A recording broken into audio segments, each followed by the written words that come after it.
And our program guest this morning is the Minister for Finance, Senator Penny Wong. And before we go to the Sunday papers, we need to explain something. Letters are starting to appear in newspapers and we get scores of complaints here because this year, 7 weeks in, we haven't yet had a program guest from the opposition. Well, that's because they haven't yet provided one in 7 weeks. We've even resorted to saying to Tony Abbott's office, we'll take anyone at all, but still we come up short. We just think you need to know that. OK, the Sunday papers. Queensland election is 1 week away. There's a poll in the Sunday Mail newspaper, Malcolm Farr, and I think the headline tells it all.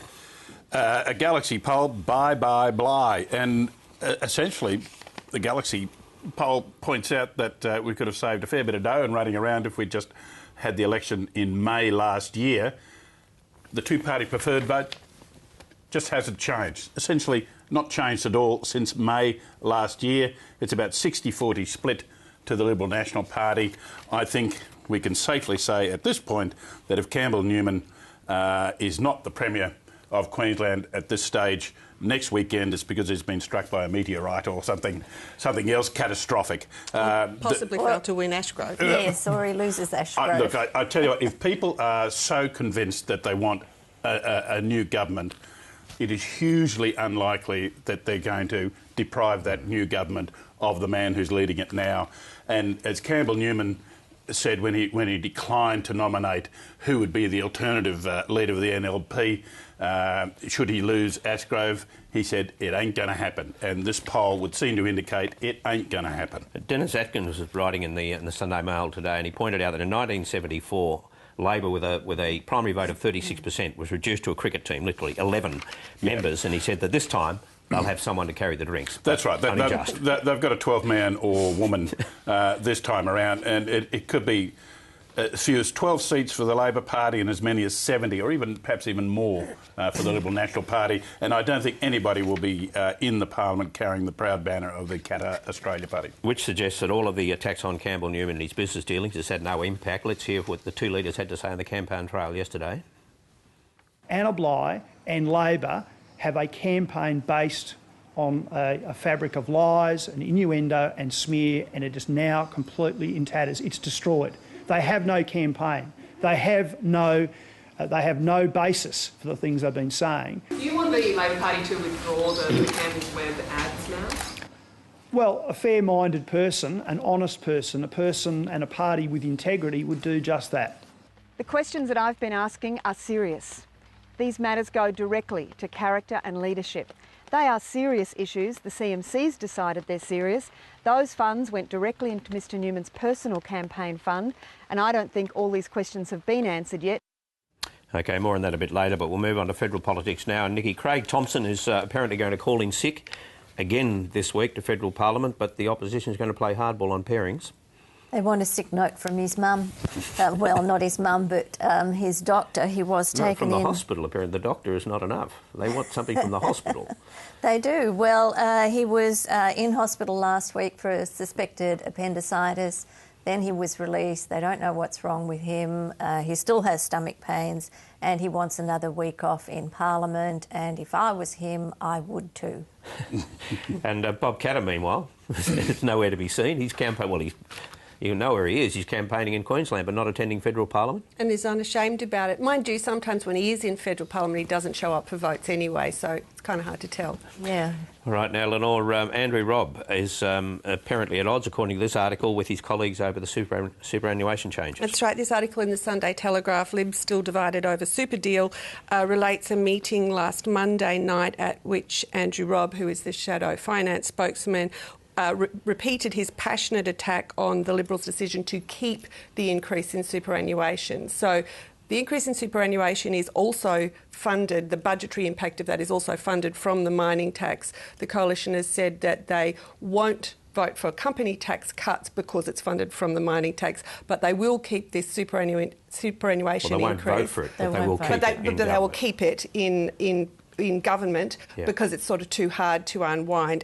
Andrew Robb's concerns apparently are not so much the budgetary impact of that, which is to do with the tax implications of keeping it, but the fact that it would be a big impost on small business, and the Coalition is now sort of in a position where they're saying they'll keep an impost on small business but they'll vote against a tax cut which would flow through to some incorporated small businesses, and those in the coalition concerned about the small business lobby are worried about how that looks. Andrew Robb is quoted in the piece as saying he accepts that it would be difficult to unwind, but privately he's apparently still arguing difficult that this to is unwind, but they can unwind the carbon pricing mechanism, but they can't unwind Correct. the superannuation. Also, bear in mind that Andrew Robb was left off the initial discussion when this decision was taken. So, he's...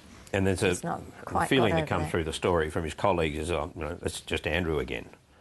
But he's their shadow finance. He's the finance spokesman. minister. You'd think, he'd have a say in these things. Yeah. OK, well, all is not lost, Malcolm. Julian Assange is on his way. Yes, that's right. Now, we can only go by what's been put on Twitter on the official WikiLeaks Twitter postings, but it seems that he wants to stand for the Senate, be elected to the Senate of Australia. Now, we four represent a narrow sectional interest which really wants him to succeed, because presumably if he's going to be consistent, every meeting he goes to, whilst a senator, he will come out and immediately tell us what went on. Put him on the National Security Committee. Although being currently under detention, he might not get to very many meetings. But I don't think the chamber's big enough to accommodate his ego, They might have to expand the size of the chamber to take him in. No, and talking about accommodating him, it's going to be interesting. All those Greens who are champions of WikiLeaks and the spilling of information thereof suddenly might find themselves with a much tougher competition to get numbers in the Senate if